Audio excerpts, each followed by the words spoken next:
But wow, doesn't the decor just make this look like a whole new vibe? I feel like there's great tie-ins with color, with vertical appeal that are really just bringing everything together, which is so cool.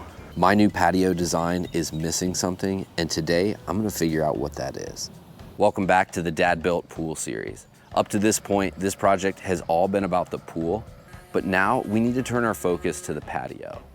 When I come out here, I think, man, the concrete looks great, but the patio still doesn't feel finished.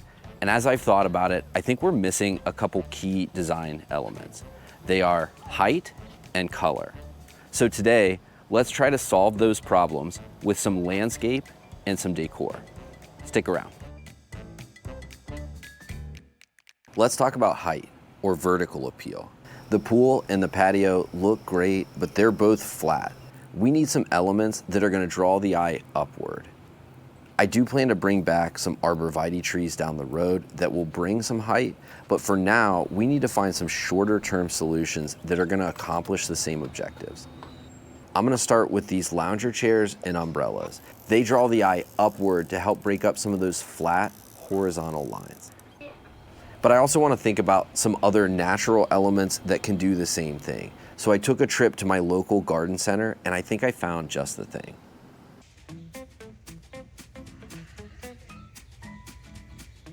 These Limelight Hydrangea trees are perfect. Not only are they going to add some height, but they're gonna be visually stunning when their blooms mature in midsummer. They call these limelights because initially their blooms are green and then they transition to a beautiful white in early August.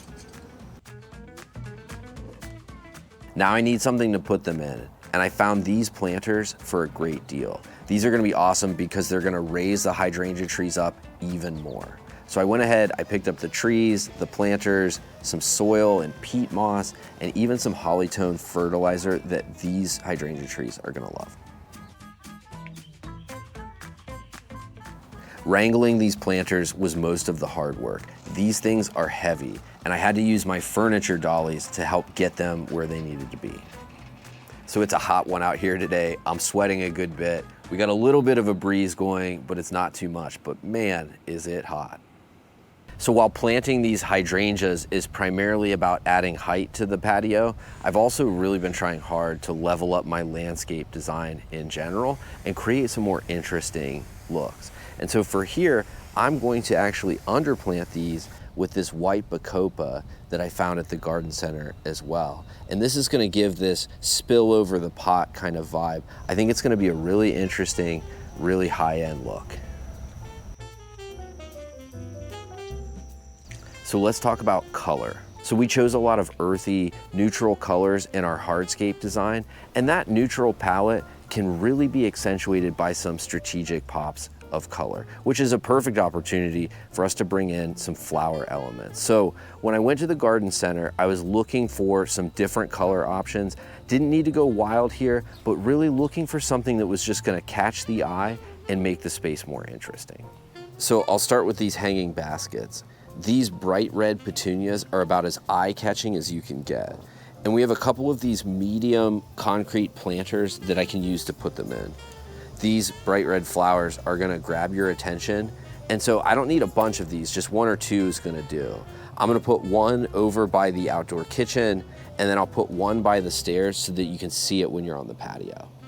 Now, I'm not a landscape pro, and historically, I've actually struggled a lot trying to mix styles together to create something that's cohesive and visually interesting, but I thought I'd give it another try here. I'm gonna bring some color over to the lounger seating area, but instead of one bright eye-catching color, I wanna try to bring in a subtle, more blended planter look. I had an extra planter left over from the hydrangea trees, and what I decided was to bring in some deeper, darker colors and some variety. I wanted a bold centerpiece to anchor this planter, and I chose this Red Star Cordyline. I really like the deep, rich color of these, and it helps that it also has some vertical interest too. But I thought just planting this one plant in this giant pot would look a little boring. So I'm also decided to get these dark coral bells here to plant alongside the outside.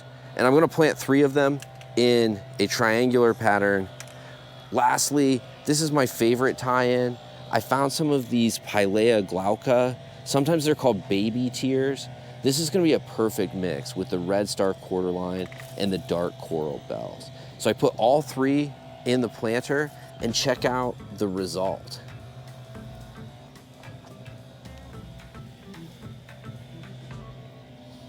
Okay, now that we've tackled two of the design problems with the patio, now we have to make it usable. So let's start getting some of that furniture up here so that we can get this space back together.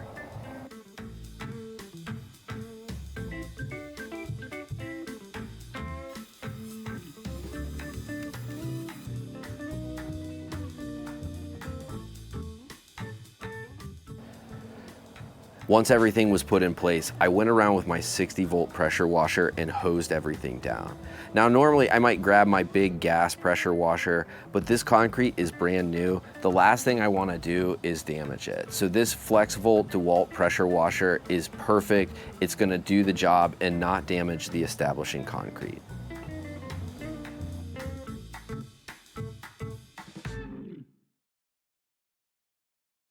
It's funny, just a few episodes ago, we were watching an excavator completely tear up this backyard, and now here we are talking about furnitures and flowers. But the patio is mostly done, things are set up, and I want to take you on the first ever tour of the decorated patio. And I've got a couple surprises that I think you're gonna like. Here we go. Welcome to the new patio.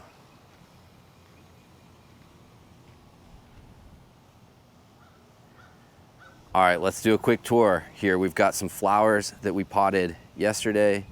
We've got the table that we brought up from the yard. Glad to have that back.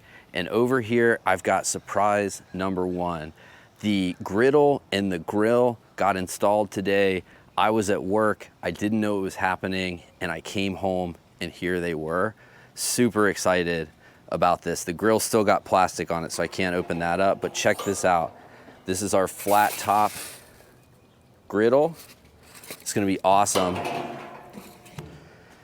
You've got a grill over here, 5 burners, looks really nice in this outdoor kitchen space. I can't wait to have an outdoor kitchen put together. This is here just in time for the summer, just in time for the holidays, all things you wanna be doing outside. But yeah, surprise number one, they installed the rest of the outdoor kitchen.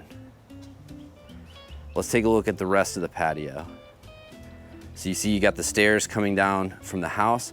I'm super glad that I made the tweak to the design and added the 3 extra feet of concrete on this side. It turned out to be a lifesaver. This patio fits, or I'm sorry, this table fits really nicely in that space. If we didn't have that 3 feet, this table would be over 3 feet. It would be sitting right in front of the stairs. So that was a good catch from a design standpoint. All right, and then over here, we've got our lounger seating area. You can see the loungers we put together, the umbrellas. It really gives this space just a nice high-end kind of resort vibe, which I really like. And then there is the Red Star Cordyline planter that we did.